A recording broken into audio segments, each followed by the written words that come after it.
Bijouterie Pantsu, manolotra anao ny Logité.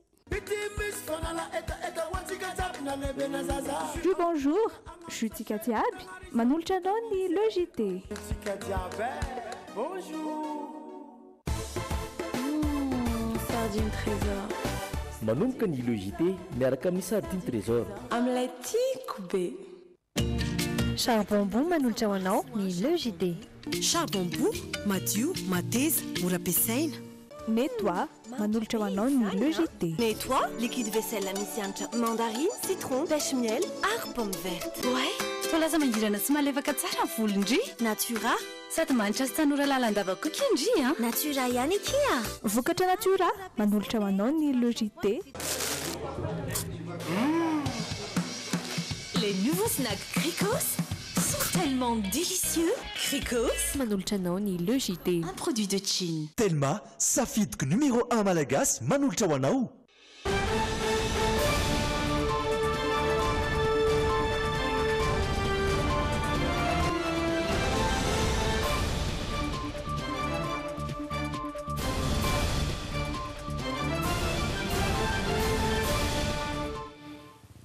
Miarabatompoko talata faefatra ny volana Desambra tonga soto anatin'ny Logité retiny lohatentsika. Sarotra ny mety sy ny trangana osika mandritra izao fiodiana faharoa izao raha nambaran'ny filoalefitry ny seny androany efa marobe ireo fepetra sy rindran-damina napetraka ampizotra tsara izay fifidianana izay.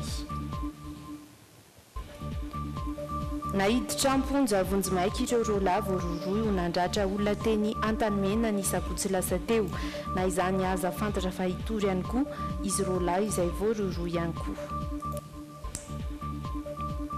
Niakatra androany maraina ny vidin'ny solika teto amintsika 500 ariary avokoa ny fiakarana tazana atao anatin'izay. Rehefa fitaopavaratra no isan'ny mampijaly olona marina dia manampy ireo tantsaha ihany koa zany fahatongavan'izay rano izay manahoana ny fiatrehan'ireo olona izay fiakaran'ny rano izay voalintsika ihany koa ao anatin'ny faneho-kevitra ao anatin'ny actu. Miarabanao tonga sao ato anatin'ny Logité amin'ity takariva ity ary dia manasa anao ihany koa izahay hijery izany hatramin'ny farany. Raha zao ny vahintsika ny teny anglisy ny zanam-pandaharana ho volavolaintsika ihany koa ao anatin'ny tapany faharoa horavahan'ireo zanam-pandaharana hafa ihany koa fa tsy ampiandrely izahay hanaraka ny la une.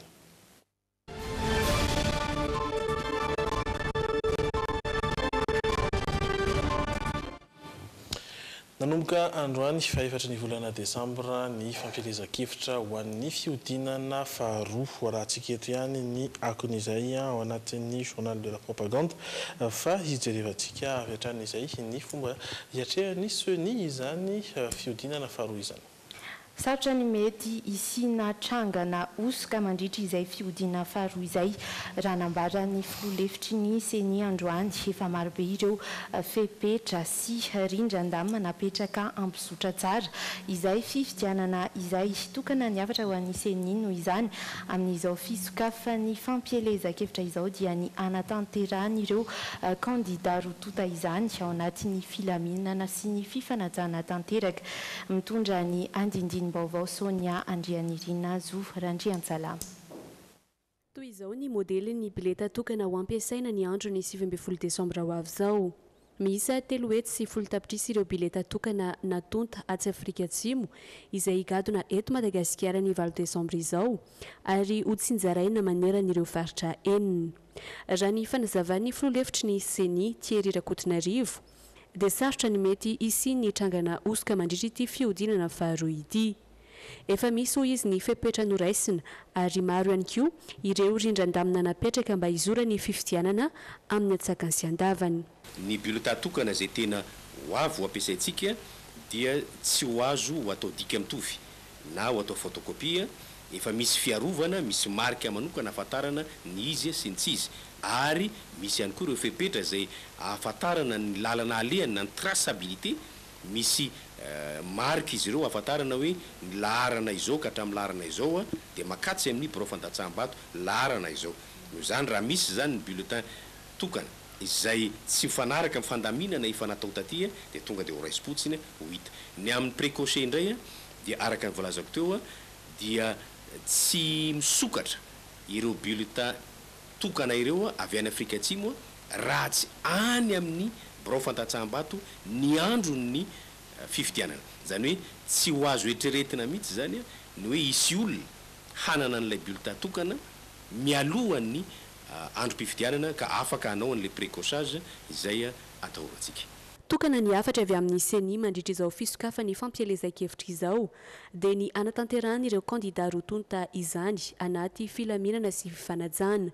Namerina nampatsiahy ireo teboka vitsivitsy tokony ho arahina mba tsy hisian'ny fihoaram-piafiany koa ankoatr'io ny filohevitry ny CENI. Tandremana tsara mandritra ny fampielezan-kevitra izay atao mba tsy hisy ny teny ifono fanalambaraka, teny na fihetsika atao mety hanohitohina ny filaminana sy ny fandriam-pahalemana.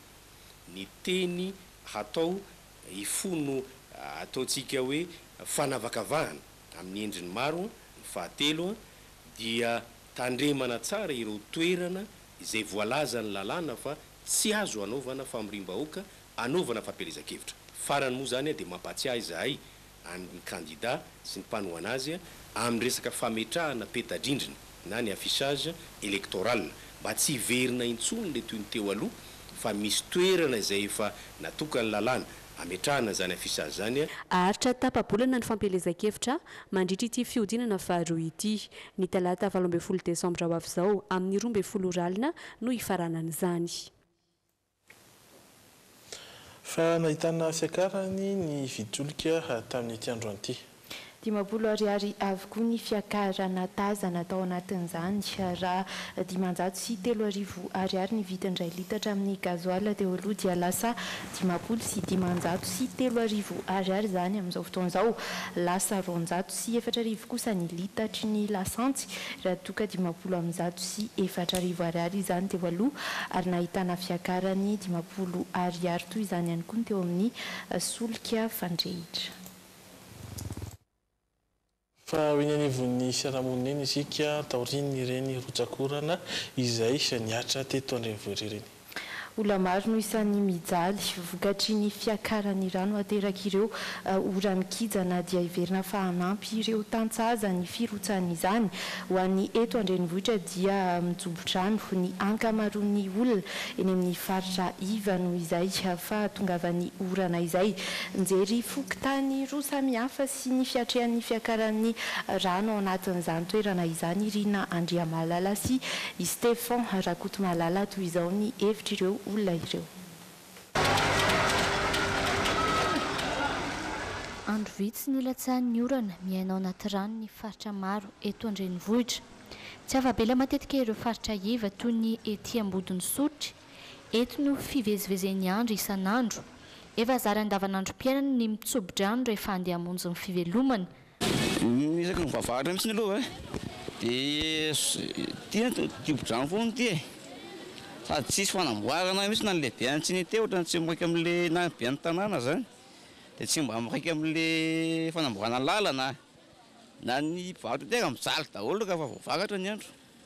Tsy lavitra teo tokony ho 500 metatra misy rano indray eto anoloan'ny tsena ny reto mpivarotra ireto. Tsy misy ny tsena lalana raha teo feno rano tanteraka miandry ny fandraisana andraikitry ny tompony andraikitra sisy izy ireo. Foana ny ainana eto Ambodiny Sotry isaky ny avy ny orana isa-taona dia tsena tsy mandeha mihitsy aloha ny tsena tsirairay mitsipona tsirairay zay fa tsy hoe mandeha be zany ny tsena ka le olona tsisy mandeha amin'io rampotaka io dia tsisy tsena zany tsy mandeha ny tsena. Fofona ny fofona izay mihitsy sady en plus izay le lalana ry manko amboarina dia ny tôbila lasa aty aminay daholo mandeha pile tôbila moa vao may tsisy tsena dia vao may misy an'le rano dia izay mihitsy hoe mba amboarina aingana le lalana mosikirina ny dalina izay zany mba tianay hoe vahaolana tianay hatongavana. Miroso hatrany isika manaraka ity lalana ity eto Antomadinika efa tsy mitaraina intsony ny mponina tsy vaovao azy ireo ny rano rehefa fahavaratra raha ny fanazavan'ny Fred.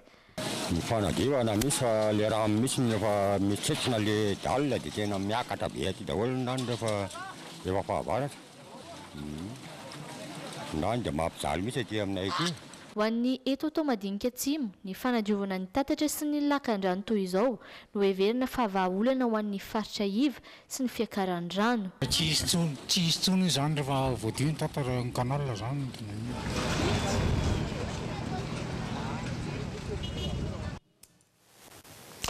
Araka dokam-barotra isika fa ry Verneto afaka fotoana foy.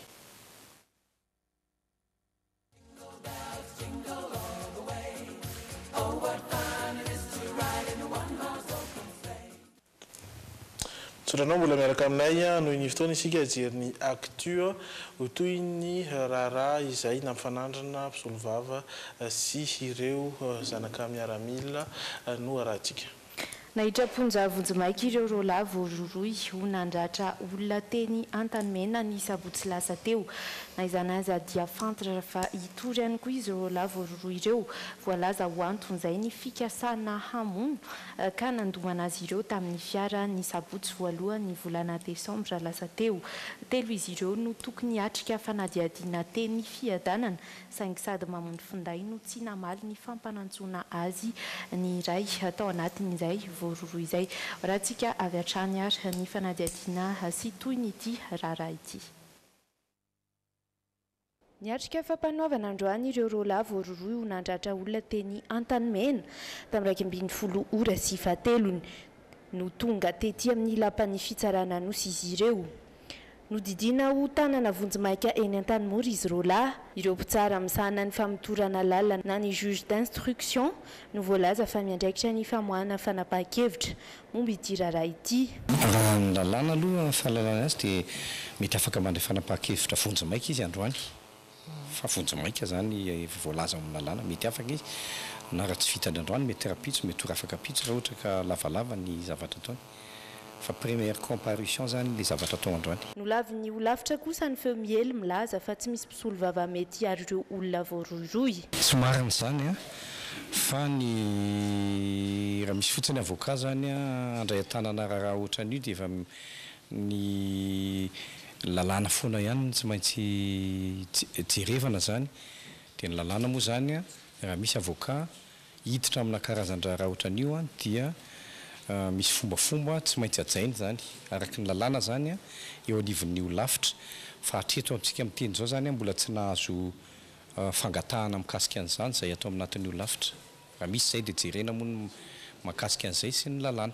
Fantatra fa nitory ihany koa izy rola voaroroy fitoriana noho ny fikasana amono azy ireo tamin'ny alalan'ny fandonana fiara azy ireo ny sabotsy voalohany volana desambra teo. Etsekila andeha fantatra fa nametraka fitoriana ihany koa itsiry mpamokatra ny fandarina pikasary izay isan'ny voakastanana tamin'io andro io. Mariana fa nisa telo ireo olona tokony hatrika fanadiadiana teny fiadanana saingy sady mamono finday no tsy ary dia izay mikasika an'iny fantatra fa nampidirina amponja vonjimaika zany izy roalahy ireo miandry ny fotoam-pitsarana. Fa manana adidy maro eo amin'ny tontolo ara-toekarena ny firenena ny banky foibeny Madagasikara raha araka ny fanadiadiana dokavatra izay nataony Andralaina Andriamasy Anjarakotondrainy adidy sy andraikitra makadiry izay ilain'izy ireo fiarovana avy amin'ny fanjakana sy araky ny voalaza ao anatin'ny lalàna. Adidiny banky foibeny Madagasikara ny fiarovany lanjam-bidiny ariary eto an-toerana sy anivelany na ny fiadina amin'ny fiakaran'ny vidim-piainana. Mandray anjara amin'ny fanamafisana ny rafitra arabola eto amin'ny firenena ihany koa ny banky foibe na ny solidité de la stabilité financière ary ny adidy fahatelo mankadiry antsoroany ny fanomanana ny teti-pitondrana ekonomika amin'ny firenena na iza filomitantana ny firenena amin'izany. Eo anatrehan'ireo dia manana andraikitra lehibe maro ihany koa ny banky foibe raha araka izao nazavany gouvernoura azy izao.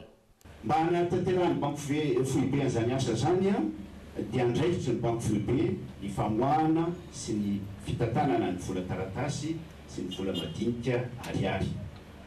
Ao ihany koa ny fiarovana, fiambenana, ny fivezivezen'ny vola manerana ny nosy ary manomboka izany hatramin'ny fahatongavan'ny vola na ny tseranana eny amin'ny seranam-piaramanidina zany na tserana tsabo mandapa tonga an'izy ireo any amin'izay toerana anapahariahana azy zany. Fa misy anankiray koa izay tsy kely dia ny fiara-miasa amin'ny ady amin'ny vola sandoka zay fatarareo tsara fa fosotra ary tena mety hanimba ny firenena mihitsy. Ary ny farany dia ny mpiara-miasa tamin'ny banque privée dia ilaina amarinina ny intégrité koa miara-miasa itsika amin'ny fanadiadiana mikasika ireo mpiasa vaovao voahiditra amin'ny banque privée.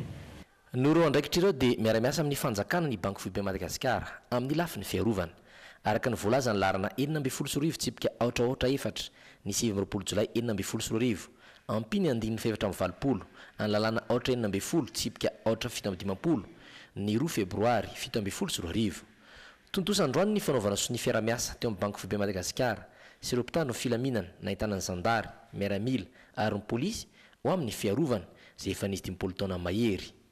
Tanjo ny banque privée rahateo ny atanjaka sy anara-penitra ary hitondra anjara biriky amin'ny fanatsarana amin'ny fiainam-bahoaka. Any ivelany kosa loza amin'ny famavoizana teny anabakabaka.